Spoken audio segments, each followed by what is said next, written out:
warahmatullahi wabarakatuh. Berjumpa lagi bersama saya Warti Susilo, tempatnya informasi materi geografi. Nah, kali ini kita akan membahas tentang dinamika penduduk. Yuk kita lihat. Sebelum nonton video pembelajaran ini, jangan lupa subscribe ya, karena satu subscribe dari kalian sangat berarti untuk membangun channel ini. Jangan lupa klik tombol loncengnya agar kalian mendapat notifikasi atau pemberitahuan dari channel ini. Jangan lupa like ya jika kalian suka, tinggalkan komen kalian di kolom komentar, dan jangan lupa share ke teman-teman kalian juga ya. Terima kasih, selamat menonton, enjoy! Tahukah kalian apa sih dinamika kependudukan? Persebaran penduduk di Indonesia tidaklah merata. Penduduk lebih terkonsentrasi pada daerah perkotaan. Makin banyak penduduknya, maka daerah kota akan semakin berkembang. Bertolak belakang dengan daerah perkotaan, daerah pedesaan memiliki kepadatan penduduk yang rendah. Kondisi atau keadaan penduduk di suatu wilayah sering mengalami perkembangan dari waktu ke waktu. Perubahan dan perkembangan itulah yang sering disebut dengan dinamika penduduk. Dinamika penduduk mengamati segala aspek-aspek kependudukan meliputi kelahiran, kematian, dan perpindahan penduduk. Aspek-aspek itulah yang digunakan untuk menghitung pertumbuhan penduduk, kepadatan penduduk, dan proyeksi di masa depan. Pertumbuhan penduduk. Pertumbuhan penduduk merupakan jumlah perubahan penduduk di suatu tempat dari waktu ke waktu. Pertumbuhan penduduk dipengaruhi oleh kelahiran, kematian, dan migrasi. Pertumbuhan penduduk di suatu wilayah dikatakan cepat apabila angka pertumbuhan penduduknya menunjukkan di atas 2%. Dikatakan sedang jika 1-2%. Dan dikatakan lambat apabila kurang dari 1%. Pertumbuhan penduduk yang tidak terkendali dapat menimbulkan terjadinya ledakan penduduk, sehingga akan timbul masalah-masalah kependudukan. Maka dari itu, penting mengetahui angka pertumbuhan penduduk untuk mengendalikan pertumbuhan penduduk.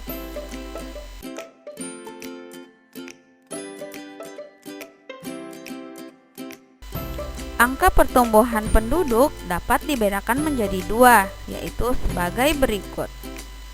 Yang pertama adalah pertumbuhan penduduk alami, yang merupakan kenaikan atau penurunan jumlah penduduk yang diakibatkan oleh selisih jumlah kelahiran dan kematian. Pertumbuhan penduduk alami dapat dihitung dengan rumus sebagai berikut. PA sama dengan P0 tambah dalam kurung L kurang M, atau persentase sama dengan L kurang M bahagi P0 kali 100%, di mana PA adalah jumlah penduduk alami, P0 adalah jumlah tahun awal perhitungan, L adalah jumlah kelahiran, M adalah jumlah kematian, persen adalah persentase pertumbuhan penduduk alami.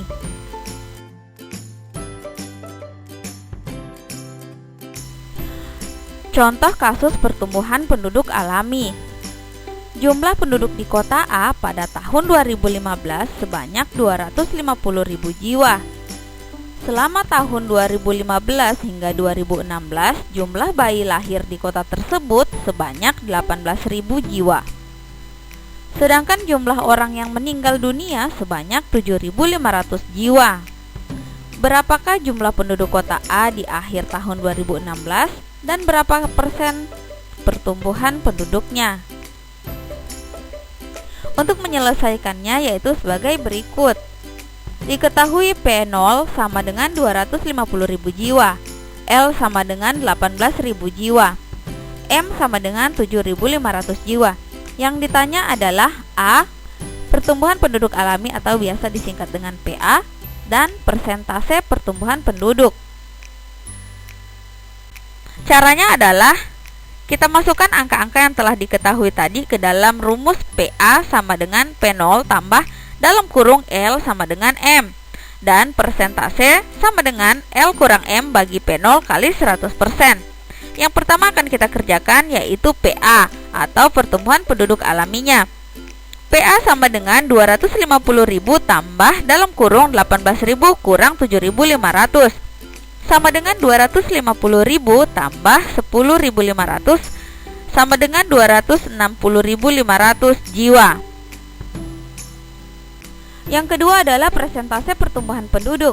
Persen sama dengan 10.500 bagi 250.000 kali 100%, yang hasilnya adalah 4,2%. Jadi pertumbuhan penduduk alami kota A pada periode tahun 2015 sampai 2016 adalah 10.500 jiwa. Jumlah penduduk pada akhir tahun 2016 mencapai 260.500 jiwa. Sementara angka pertumbuhan penduduknya sebesar 4,2%. Artinya, laju pertumbuhan penduduk kota A tergolong cepat. Pertumbuhan penduduk yang kedua yaitu pertumbuhan penduduk total, yang merupakan kenaikan atau penurunan jumlah penduduk yang diakibatkan oleh selisih jumlah kelahiran, kematian, dan migrasi. Pertumbuhan penduduk total dapat dihitung menggunakan rumus sebagai berikut. PT sama dengan P0 tambah dalam kurung L kurang M tambah dalam kurung I kurang E. Atau persentase sama dengan dalam kurung L kurang M tambah dalam kurung I kurang E bagi P0 kali 100%, di mana PT adalah jumlah pertumbuhan penduduk total, P0 adalah jumlah penduduk tahun awal perhitungan, L adalah jumlah kelahiran, M adalah jumlah kematian, I adalah jumlah imigrasi atau penduduk yang masuk, E adalah jumlah imigrasi atau penduduk yang keluar, sedangkan persen adalah persentase pertumbuhan penduduk total.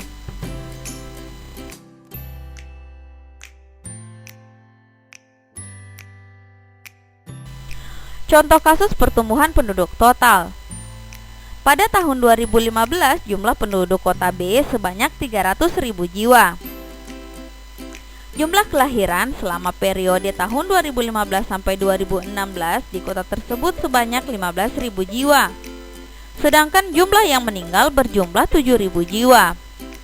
Selama periode tahun tersebut, kota B kedatangan penduduk yang menetap sebanyak 500 jiwa. Sementara yang pindah ke kota lain sebanyak 250 jiwa. Berapa jumlah penduduk kota B pada tahun 2016 dan berapa persen pertumbuhan penduduk totalnya? Untuk menyelesaikannya dilakukan langkah-langkah sebagai berikut. Diketahui P0 sama dengan 300.000 jiwa, L sama dengan 15.000 jiwa, M sama dengan 7.000 jiwa, I sama dengan 500 jiwa, E sama dengan 250 jiwa. Yang ditanya adalah A. Pertumbuhan penduduk total, B. Persentase pertumbuhan penduduk totalnya.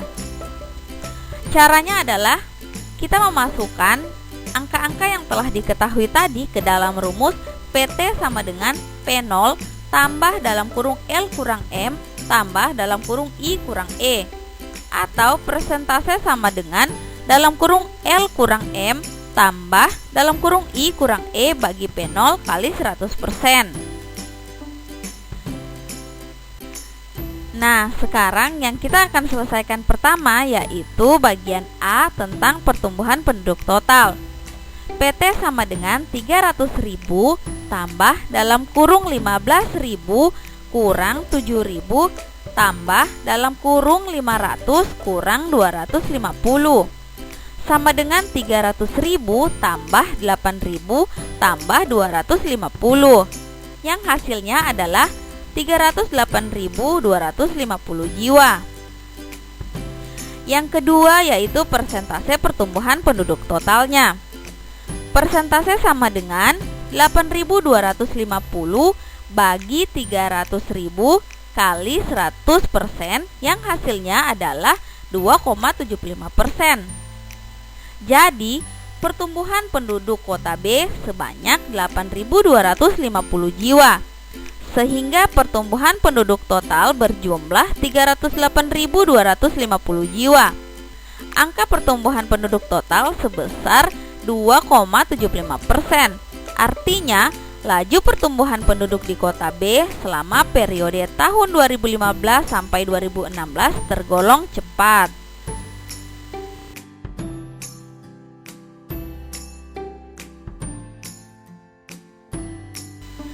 Nah, itulah pembahasan tentang pertumbuhan penduduk.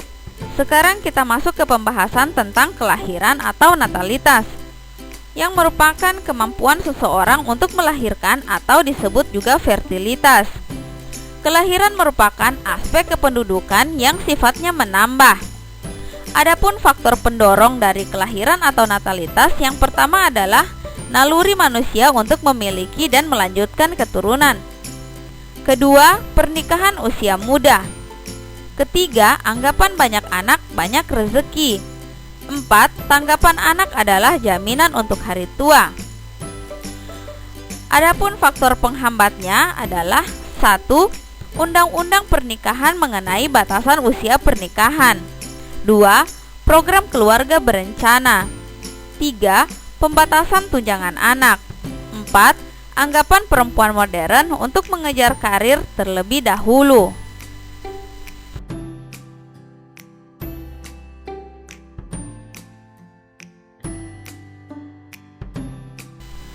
Secara umum, untuk menghitung angka kelahiran dapat menggunakan 3 cara.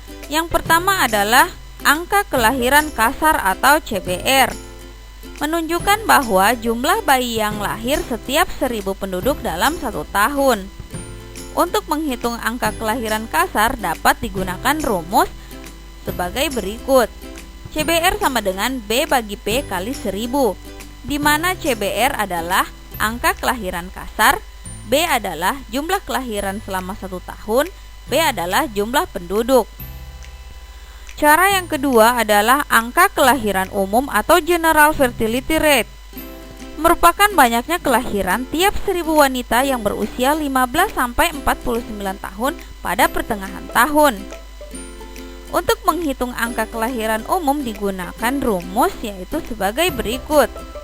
CFR sama dengan B bagi W usia 15-49 tahun kali 1000, di mana GFR merupakan angka kelahiran kasar, B adalah jumlah kelahiran selama 1 tahun, W usia 15-49 tahun adalah banyaknya penduduk wanita yang berumur 15-49 tahun. Dan cara yang ketiga adalah angka kelahiran menurut umur, merupakan banyaknya kelahiran selama setahun per 1000, 100.000, atau 1 juta wanita pada kelompok umur tertentu.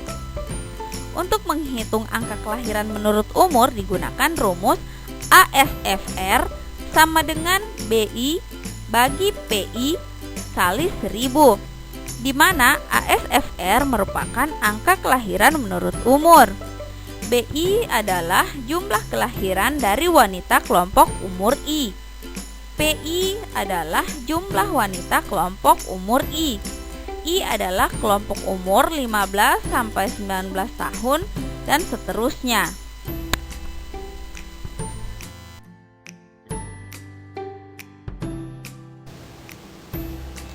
Contoh kasus angka kelahiran kasar atau CBR. Berdasarkan proyeksi penduduk menurut kabupaten kota dan jenis kelamin tahun 2010 sampai 2020 di Sulawesi Tengah, terdapat jumlah penduduk 3 juta jiwa dan banyaknya bayi yang lahir hidup dalam setahun adalah 150.000 jiwa. Berapakah CBR Sulawesi Tengah? Berikut ini adalah langkah-langkah mengerjakannya. Diketahui B sama dengan 150.000 jiwa. P sama dengan 3 juta jiwa. Yang ditanya adalah CBR-nya.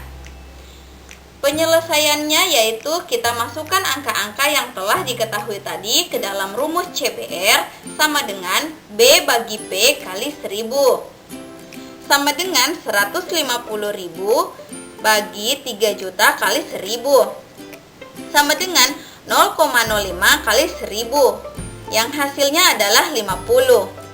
Jadi, CBR di Sulawesi Tengah adalah 50 bayi dari setiap 1000 wanita. Di sini saya hanya memberikan satu contoh kasus, yaitu tentang angka kelahiran kasar atau CBR-nya saja, karena cara kerja angka kelahiran umum dan angka kelahiran menurut umur itu sama cara kerjanya dengan contoh kasus CBR.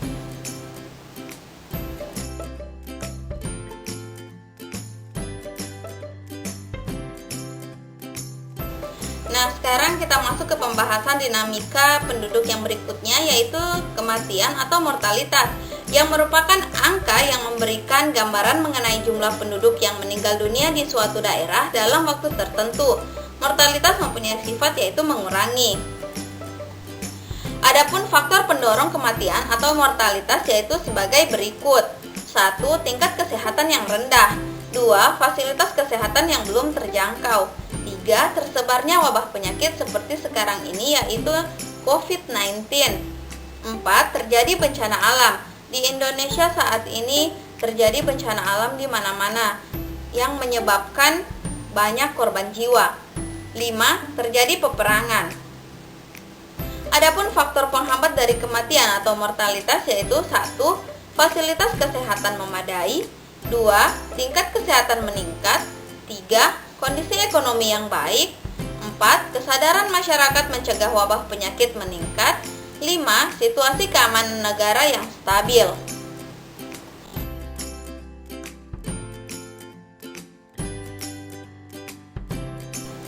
Kematian atau mortalitas dapat dihitung dengan dua cara. Yang pertama adalah angka kematian kasar atau CDR, menunjukkan jumlah kematian setiap 1000 penduduk dalam setahun. Angka kematian kasar dapat dihitung menggunakan rumus CDR sama dengan D bagi P kali 1000, di mana CDR adalah angka kematian kasar, D adalah jumlah kematian, P adalah jumlah penduduk. Yang kedua adalah angka kematian bayi, menunjukkan jumlah bayi meninggal dunia dari 1000 bayi yang lahir hidup pada periode tahun tertentu. Angka kematian bayi menunjukkan kualitas penduduk, yaitu tingkat kesehatan penduduk. Angka kematian bayi yang tinggi menunjukkan tingkat kesehatan ibu dan bayi rendah. Angka kematian bayi dapat dihitung menggunakan rumus IMR sama dengan D0 bagi B kali 1000, di mana IMR adalah angka kematian bayi, D0 adalah jumlah kematian bayi, B adalah jumlah kelahiran hidup.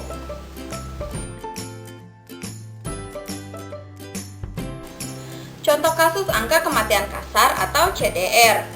Berdasarkan proyeksi penduduk menurut kabupaten kota dan jenis kelamin tahun 2010 sampai 2020 di Sulawesi Tengah, terdapat jumlah penduduk 3 juta jiwa dan banyaknya yang meninggal dalam setahun adalah 30.000 jiwa.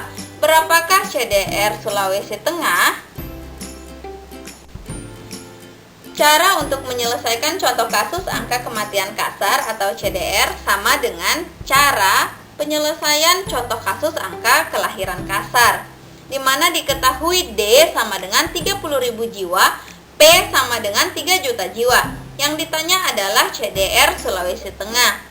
Caranya kita masukkan angka-angka yang telah kita ketahui tadi ke dalam rumus CDR sama dengan D bagi P kali 1000 sama dengan 30.000 bagi 3 juta kali 1000 sama dengan 0,01 kali 1000 sama dengan 10. Jadi, angka kematian kasar di Sulawesi Tengah adalah 10 jiwa tiap 1000 penduduk.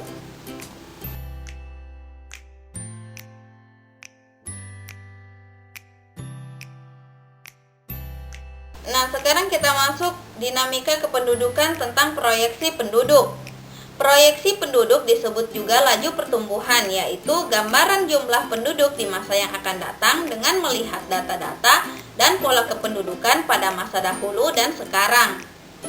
Penghitungan proyeksi penduduk dapat digunakan untuk memperkirakan jumlah penduduk di suatu wilayah di masa yang akan datang, sekaligus untuk perencanaan pembangunan dan pengambilan keputusan kebijakan mengenai kependudukan.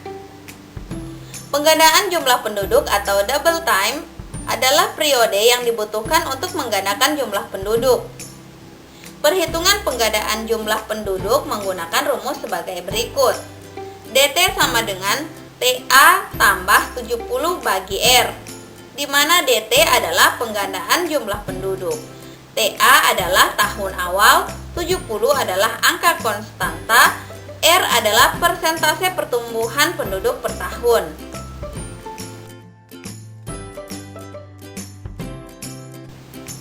Contoh kasus proyeksi penduduk double time. Jumlah penduduk di Kabupaten A pada tahun 2010 adalah 1.150.000 jiwa dengan tingkat pertumbuhan penduduk 2% per tahun. Pada tahun berapakah jumlah penduduk di Kabupaten A akan menjadi 2 kali lipat dibanding dengan tahun 2010? Berikut ini adalah langkah-langkah untuk mengerjakan contoh kasus proyeksi penduduk double time. Diketahui TA sama dengan 2010, R sama dengan 2%. Yang ditanya adalah DT. Penyelesaiannya yaitu dengan cara memasukkan angka-angka yang telah diketahui tadi ke dalam rumus DT sama dengan TA tambah 70 bagi R, sama dengan 2010 tambah 70 bagi 2, sama dengan 2010 tambah 35, yang hasilnya adalah 2045. Jadi, jumlah penduduk Kabupaten A berjumlah 2 kali lipat dari tahun 2010 akan terjadi pada tahun 2045.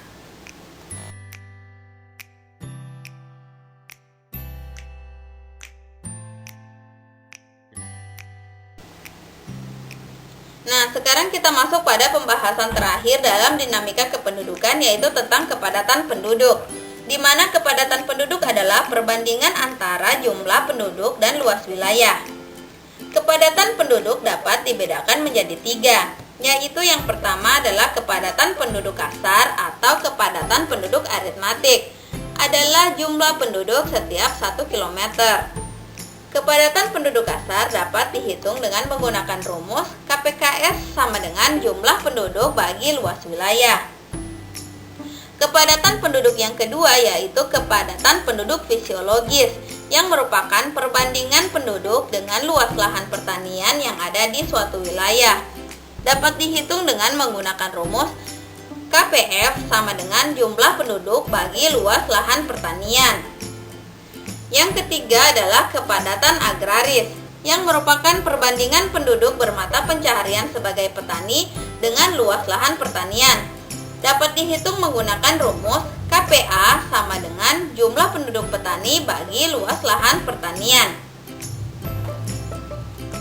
Nah, itulah pembahasan kita kali ini. Semoga bermanfaat ya. Sampai ketemu di video selanjutnya. Bye-bye.